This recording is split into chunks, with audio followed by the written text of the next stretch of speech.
Македонија понатаму успешно се справува со бегалската криза, но потроши огромна сума на пари со цел безбеден транзит на мигрантите.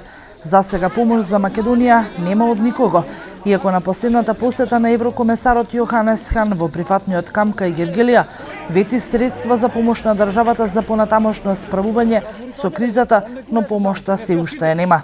Ова денеска го истакна македонскиот председател Ѓорги Иванов при денешната посета токму во прифатниот и транзитен центар кај Гевгелија. Како што сум известен, помош нема ништо помошта не е стигната. Се зборува, но помош нема дојдена. И затоа велам дека еве ние до максимум ги користиме нашите ресурси и средствата кои кажувам веќе се милионски суми кои се трошат само за безбедните служби. Не збориме за другите трошоци што ги има здравство, социјала и други.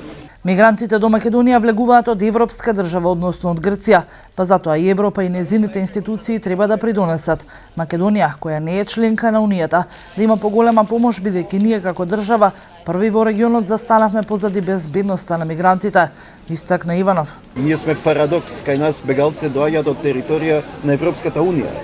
И затоа Македонија и Србија се земји кои иако не се во Европската Унија се вклучени и ги трпат последиците од нефункционирање на институциите во самата Европска Унија. Тука мислам и на Шенген и на Фронтекс кои се види дека веќе не се функционални. Мигрантите кои денес ги анкетиравме велат дека не бегаат од родните земји со цел економска миграција, бараат безбедност за себе и своите семејства. Пред 2 недели во Авганистан, односно во мојот крај, започнаа жестоки борби помеѓу талибанците и афганистанската власт. Решивме да заминеме заради сигурна безбедност.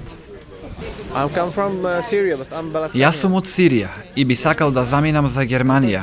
Семејството ми остана таму, бидејќи немавме доволно средства за да тргнеме заедно. И денеска бројот на мигрантите бележи пораст. Последните денови, како што информираат од меѓународните организации, на секој час влегуваат по 1000 мигранти.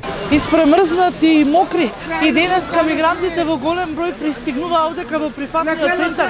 Високите представници на УНХЦР, како и првиот човек, велат дека со зимските денови бројот наместо да се намалува на мигрантите, се очекува секојдневно да расте. Минувале дури и по 10.000 мигранти од прифатниот центар за Гевгелија со цел да заминат некаде низ западноевропските земји. Председателот Иванов денеска поразговара со представници на меѓународните организации како и безбедносните сили во прифатниот камп. Се запозна со текот на настаните во прифатниот центар и со условите со кои им се нуди на мигрантите потребната правна и хуманитарна помош.